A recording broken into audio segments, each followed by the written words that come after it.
BLA की तरफ से भी यहाँ पर थ्रेट्स वगैरह हैं? जी, BLA का वजूद है, वो अपने आप को एस्टेब्लिश करना चाह रहे हैं।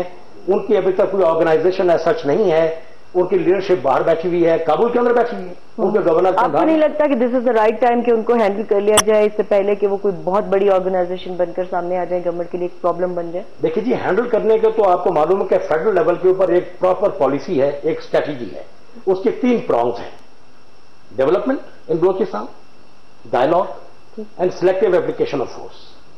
अब इन तीनों कामों के अंदर लॉ एनफोर्समेंट एजेंसीज पूरी तरीके से शामिल है। वो कैसे कि डेवलपमेंट हो रही है, उसको थ्रेट करते हैं, हम उनको प्रोटेक्शन देते हैं ताकि स्पीड के साथ चले। डायलॉग हो रहा है, हम क्योंकि हर जगह पर मौजूद हैं, देयर इज अ पॉसिबिलिटी कि हम इनके लिए यूजफुल हो सकते हैं।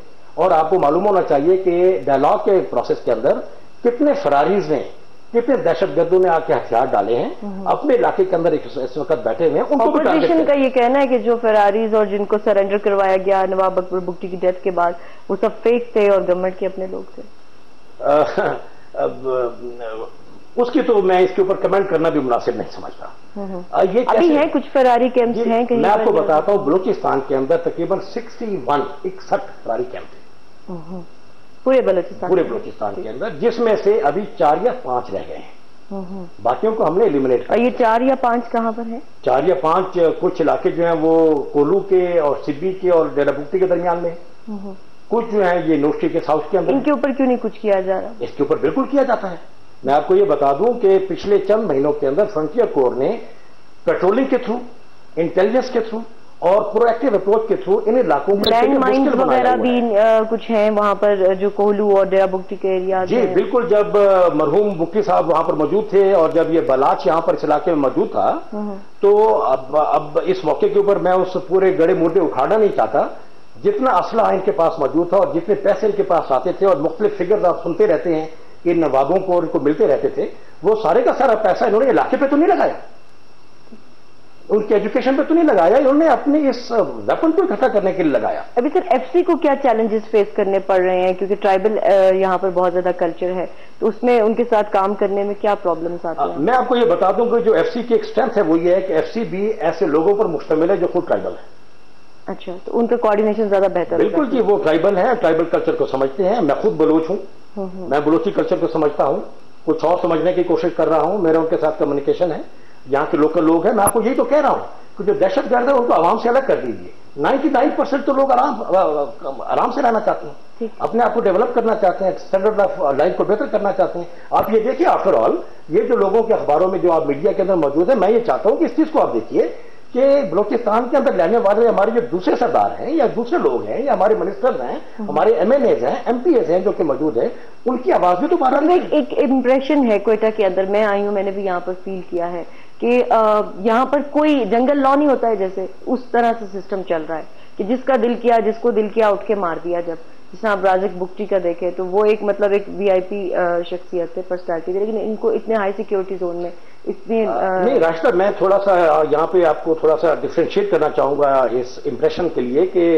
पूरी सिचुएशन को आप देखिए कि प्रेसिडेंट ऑफ पाकिस्तान से ज्यादा, प्राइम मिनिस्टर ऑफ पाकिस्तान से ज्यादा, हमारे मिनिस्टर से ज्यादा कोई ज्यादा प्रोटेक्शन किसी और प्रेसिडेंट पर भी अटैक किया गया? 3 अटैक हो चुके हैं, 3-4 उन पे हो चुके हैं, प्राइम मिनिस्टर के ऊपर भी हो चुका है, हमारे मिनिस्टर्स के ऊपर भी खबर। बलूचिस्तान में जब प्रेसिडेंट आए थे तो उन पर रॉकेट हुआ था, मैं उसके अंदर खुद जख्मी हुआ था। उसके मतलब अगले दिन जब हम गए थे और हेलीकॉप्टर के अंदर फायर हुआ था, उसके अंदर मैं भी जख्मी हुआ था और हमारे IG थे जलडार साहब, वो भी जख्मी हुए थे। तो ये कहना कि बलूचिस्तान के अंदर ये हो रहा है, ये इतना नहीं है, बल्कि बलूचिस्तान में तो अभी कम है। अब हमारे जो चंद लोग हैं, हमें उनके जाने का बेहद अफसोस है। राजिक बुगटी साहब की शहादत के ऊपर ये मेरा पर्सनल लॉस भी है, गवर्नमेंट का लॉस भी है, क्वेटा का लॉस भी है, बलूचिस्तान का लॉस भी है, कौमी नुकसान हुआ है। ये टारगेट किलिंग अटेम्प्ट की जा सकती है। अब वो भी ट्राइबल थे, वो बुगटी थे, फलावा के रहने वाले हैं, मसूरी बुगटी थे, हजरत के लोगों का गांव है जो कि रिमोट एरिया सरकार के लिए काम कर रहे थे। तो सरकार के खिलाफ इतनी नफरत क्यों है लोगों को? जो मैं कह रहा हूं वो भी ट्राइबल थे और वो एक बहादुर इंसान थे। और मुझे ये बताया गया है कि उन्होंने कहा कि मुझे किसी की प्रोटेक्शन की जरूरत नहीं, मैं भी इक्वली स्ट्रॉन्ग ट्राइबल हूं। अब आप ये देखिए कि सिर्फ ये ट्राइबल नहीं मारे गए, जस्टिस नवाज मरी भी मारे गए, उसके अलावा भी कई लोग मारे गए हैं और कई लोगों को बुगटी साहब ने भी मरवाया है, कई लोगों को मरियों ने मरवाया है। तो ये जो उनके ट्राइबल हिसाब किताब से जब ये उसके ऊपर फायर करते हैं, अब अगर वो गवर्नमेंट के साथ काम कर रहे हैं और सीधे रास्ते के ऊपर हैं और एक्चुअल चीज को खोल के बयान कर रहे हैं और अंदर की बात बता रहे हैं कि असल में गड़बड़ कितने छोटे लोगों के साथ मौजूद है, उनको टारगेट किया गया। इस किस्म की टारगेटिंग होगी, कुर्बानियां दी भी गई हैं, हो सकता है कि आगे भी कुछ कुर्बानियां देनी पड़े, लेकिन हमारा काम यह है कि उनको दहशतगर्दों को ये खुशी ना दी जाए कि वो कामयाब। जी जन साहब, एफसी का जो यहाँ पर एक इम्प्रेशन है या आर्मी का ओवरऑल अगर हम इम्प्रेशन में लोगों में को इतना अच्छा नहीं है। लोग कुछ लोग कहते हैं कि जी ये यहाँ पर दहशत फैला रहे हैं, हर वक्त गन लेकर खड़े होते हैं, हम लोगों को प्रेशराइज करने की कोशिश कर रहे हैं। तो आपको नहीं लगता है कि इसके ऑल्टरनेट्स कुछ होने चाहिए जिससे कुछ बेहतर इमेज भी जो है वो सामने आए? जी आपकी बात से मैं इत्तेफाक करता हूं कि सिंपल यूज ऑफ फोर्स और प्योर लॉ एनफोर्समेंट इससे किसी मसले का हल नहीं निकलता है, स्पेशली बलूचिस्तान की सिचुएशन के अंदर। तो क्या करना चाहिए? जो यहाँ के लोगों के जो ग्रीवेंसेज हैं उनको दूर करने की जरूरत है। इस लाइन के ऊपर आप ये देखिए कि फेडरल गवर्नमेंट ने कितने प्रोजेक्ट्स यहाँ पर चला रही है। इस वक्त 350 अरब रुपए के प्रोजेक्ट इस वक्त बलूचिस्तान के अंदर काम कर रहे हैं। लेकिन फिर भी फासले बहुत हैं अवाम के और लॉ एनफोर्समेंट एजेंसीज के या सरकार के कह लें। जी अगर आप मुझे इजाजत दें तो मैं आपको ये पूरी चीज एक्सप्लेन करता हूँ। ये असल में मेरी सबसे बड़ी जो एक मेरे साथ जो एक कंसर्न है वो मैं आपने ये सवाल पूछा इसलिए मैं चाहता हूँ कि मैं इसको तफसील के साथ आपको एक्सप्लेन करूँ। गवर्नमेंट क्या कर सकती है? गवर्नमेंट यहाँ पे डेवलपमेंट कर सकती है और डायलॉग कर सकती है, और इसके बावजूद अगर कुछ लोग इस चीज के ऊपर तैयार हैं और वो इसके ऊपर बजिद है कि उन्हें तोड़ना है, कानून तोड़ना है, तो उसके ऊपर सिलेक्टिव एप्लीकेशन ऑफ फोर्स हो। आप ये देखिएगा आफ्टर ऑल कातिल के सजाए मौत क्यों है? वो आपका पाकिस्तानी नहीं, उसने कत्ल किया, उसको सजा मिली।